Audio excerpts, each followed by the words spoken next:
Spika mar od bura mamalo Moses Wetangula oywago jaod bura ma Emurwa Dikiri Johana Ng'eno koyange kaka jaod bura marahuma. Omedo ni Ng'eno nong'ere ahinya e twak mage od bura. Magi noyango e kinde manotelo ne jood bura e limo familia mare e pare ma Nairobi.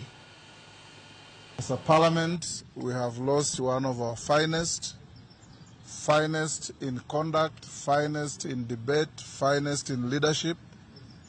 A member who was doing his third term, who was privileged to be the chair of the Committee on Housing, overseeing the very critical government program of affordable housing, development of public markets, development of hostels in schools, and formulating and improving and reviewing and evaluating the housing policies of this country to translate them into regulations and law.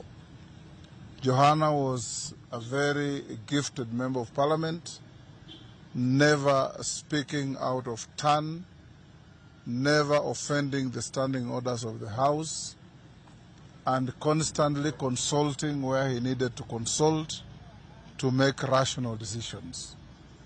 As a House of Parliament, as a country, and his constituents, and above all his family, we have lost heavily.